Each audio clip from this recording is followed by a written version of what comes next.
Europe is preparing for a reality it has not faced in a long time.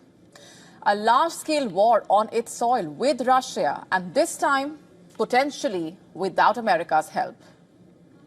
Since the Ukraine war started nearly 4 years ago, intelligence assessments in Brussels, Berlin, Paris, all pointing to the same conclusion, that Russia could be ready for a broader conflict by the end of this decade. And so Europe is racing against time. Defense budgets are being doubled, new weapon systems are being rushed into production, old military bunkers are being restored, and plans are being made to train every adult male for war in a way. Militaries are expanding their ranks for the first time in a generation. And the fear driving all of this is that Washington's attention may have already shifted to another part of the world, leaving Europe to defend itself against a nuclear-armed Russia. Now, recently, Germany unveiled its new autonomous underwater vehicle, a potential tool for NATO allies looking to monitor submarine activity and protect undersea infrastructure. The system, called Grey Shark, uses hydrogen fuel cells, artificial intelligence, and a bionic design inspired by penguins to operate for months without surfacing. The craft, which roughly is the length of a torpedo, is basically designed to glide beneath the surface for long periods of time, carrying sensors that map the seabed and also detect activity around pipelines, cables, territorial waters. The two German companies that unveiled it, describing it as one of the world's first fully autonomous, long-range underwater vehicle. The system that they argue could reshape how NATO nations monitor submarines, safeguard seabed infrastructure, and patrol increasingly contested waters. The company is also saying that the system is being developed at a time when underwater security is becoming increasingly complex, especially for Europe. In the Baltic Sea, European governments have reported suspected sabotage attempts on pipelines and communication cables, as well as the presence of what analysts describe as a Russian shadow fleet operating without transponders. The vehicle is intended to give NATO countries a way to monitor wide areas of the sea with only a small number of operators. The Grey Shark has been launched as the European Commission prepares to present its Defence Readiness Roadmap 2030. A military plan that is reportedly being reviewed by NATO allies. It warns EU countries they have 5 years to close critical capability gaps if they are to deter an increasingly militarized Russia. The draft also says by 2030, Europe needs a sufficiently strong defense posture to credibly deter its adversaries and respond to aggression, quote unquote. The roadmap basically identifies 9 urgent capability gaps, from drones and anti-drones to artillery, naval systems, cyber and air missile defense. Also calls for projects in all priority areas to begin by early 2026. A race against time, like we said. The plan pushes EU nations to buy weapons together, set joint procurement targets, and expand defense industrial capacity while mapping supply chain bottlenecks for critical raw materials. And it carries a price tag. The EU executive wants to mobilize up to 800 billion through loans for weapons programs, the European Defence Fund, and the next EU budget cycle starting in 2027. And then there is the anxiety, of course, the fear of having to fight without America. And it's also shaping political discourse across Europe. Already early this month, the United States decided to pull out troops from Romania, which borders war-torn Ukraine, leaving only 1,000 US personnel in the country. In France, the chief of defense staff triggered a storm when he told local mayors that France must be ready to lose its children if it is serious about defending Europe. If the message was provocative, it came from a place shared by defense analysts across Europe. The war in Ukraine is not an isolated crisis. It's a preview of the tools and tactics that Russia would deploy against NATO if confrontation expands. And no tactic has transformed warfare more than drones.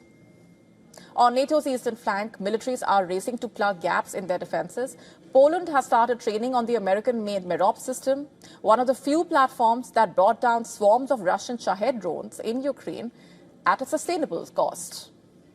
Romania has ordered the same system after a Russian strike forced evacuations in its region. And in fact, the closest the war has come to displacing civilians inside a NATO state. NATO commanders admitting there is no way to fully shield Eastern Europe from drones. The priority now is to protect critical infrastructure like air bases, power lines, LNG terminals, telecom cables, and border crossings. The assets Moscow would target first in a wider conflict. That logic extends beyond equipment to people. Even Polish teens are studying in the first drone class overseen by the military. In Warsaw, the Polish government, in fact, has launched Europe's most ambitious civilian defense program since the Cold War. Up to 500,000 citizens, teenagers, adults, retirees will be trained in crisis readiness by the end of next year. Officials saying Ukraine's early war experience showed that no society is prepared on day one unless ordinary people know how to respond. Now, on the ground, NATO forces are drilling for speed, the deciding factor in any future confrontation. Armored units in Romania have been rehearsing crossings over the river there, practicing how to move firepower across terrain within hours, not weeks. The scenario is pretty clear. Reinforce the eastern flank before Russia can exploit a gap. From the Baltic seabed to EU boardrooms, from military doctrine to civilian mobilization, Europe is now planning backwards from a deadline, and that's 2030. The threat is not all hypothetical. The only uncertainty is whether Europe can build enough capability, enough industrial scale, enough political unity before the time runs out. Afghanistan has accused Pakistan of launching deadly overnight airstrikes inside its territory, strikes that Kabul says killed 10 civilians, most of them children. The allegation comes just a day after the first high-level meeting between the two neighbors in months, raising fresh questions about whether diplomacy is already collapsing and whether the already fragile frontier is once again on edge. According to Afghan officials, Pakistani aircraft and drones carried out multiple attacks across eastern border provinces overnight. As per the official Afghan spokesperson, 10 civilians, including 9 children and 1 woman, lost their lives when a home was hit in the Gurbuz district in Khost province. In fact, Afghan officials saying additional strikes in Kunar and Paktika provinces that border Pakistan left at least 4 more civilians injured. Local authorities claim drones and fighter jets were involved in the bombardment. Pakistan has denied carrying out any attack against Afghanistan, while Afghanistan has vowed to respond, quote-unquote, appropriately at the right time. Now, visuals from Khost province showing locals clearing the debris and searching for belongings beneath the rubble.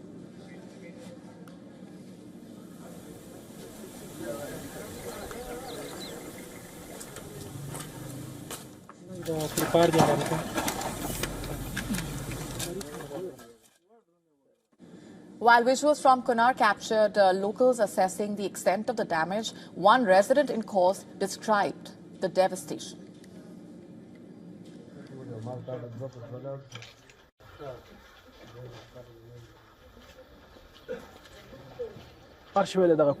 You can see that this house has been completely destroyed. Even the Quran has been damaged, and the children's school books have been ruined. This home has been destroyed from its foundation. We call on our government to prevent such operations from happening again.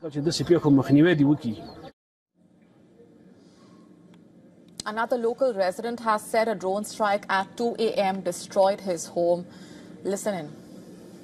At 2 a.m., Pakistani drones attacked. They destroyed our house and 5 people were injured. They are now in the hospital. Now, these strikes came only a day after Pakistan's Consul General in Jalalabad met the local governor, known to be a close confidant of the Taliban's supreme leader, Hibatullah Akhundzada. In fact, that conversation marked the highest level engagement between Islamabad and Kabul in months. Sources saying the Afghan side claimed it had already taken steps to lower the tensions. Pakistan's envoy reportedly outlined Islamabad's security concerns, with both sides discussing ways to revive the strained ties. Pakistan has long insisted that militants use Afghan territory to plan attacks, a charge that the Taliban strongly rejects. The talks were intended to soften the relationship after months of friction. The alleged attack by Pakistan unfolded just a day after a suicide blast targeted Pakistan's paramilitary federal constabulary headquarters in Peshawar, killing 3 officers and injuring 11 more. While no group has claimed responsibility, Pakistan's state broadcaster reported that the attackers were Afghan nationals. While the President Asif Ali Zardari has publicly blamed the Tehreek-e-Taliban Pakistan for the attack, which Islamabad alleges operates from inside Afghanistan. In fact, just a short while back, Pakistan renewed accusations against Afghanistan of involvement in a suicide bombing attack in Islamabad earlier in November, which killed 12 people. Relations between the two sides have been on a downward spiral since the Taliban's return to power in 2021, and the situation has worsened last month when the fierce border clashes killed around 70 people on both sides. A ceasefire brokered by Qatar and Turkey halted the fighting, but multiple rounds of negotiations in Doha and Istanbul failed to actually produce a lasting agreement. Shifting focus, the Trump administration has taken a major step towards potentially designating several branches of the Muslim Brotherhood as terrorist organizations. This comes after President Trump signed an executive order directing his administration to begin a formal review of Brotherhood chapters in Egypt, Lebanon, and Jordan. The executive order does not immediately place the Brotherhood on U.S. terrorism lists. Instead, it launches a structured and time-bound process. The U.S. Secretary of State and the Treasury Secretary must produce a detailed assessment within 30 days. If they recommend action, the administration would have 45 days to move forward with formal designations.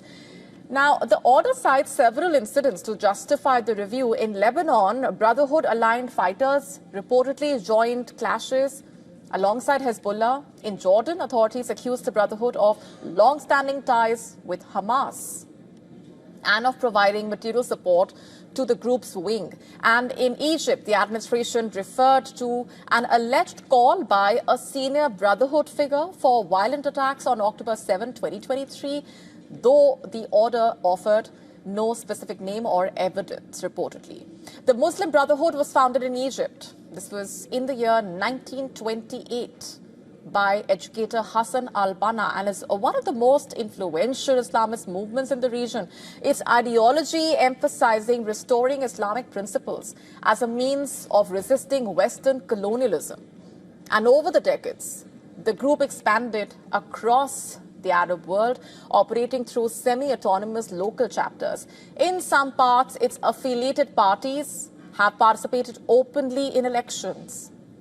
In others, it has been outlawed, forced underground, or driven into clandestine activism. The group's highest political achievement came in 2012, when its candidate, Mohammad Morsi, briefly became Egypt's president following the Arab Spring. Several governments in the region have gone much further than Washington. Egypt, Saudi Arabia, the UAE, more recently Jordan, all have already designated the Muslim Brotherhood as a terrorist organization. They argue basically that its ideology challenges state authority and sometimes intersects with militant networks. Israeli officials welcomed the U.S. move. Israel's ambassador to the United Nations, in fact, said the decision was important, not just for Israel, but for Arab states that have suffered from Brotherhood-linked violence. In Europe, concerns are also on the rise. In May, for example, the French president ordered his government to prepare measures to counter what he described as the Brotherhood's growing influence inside France. For all the latest news, download the WION app and subscribe to our YouTube channel.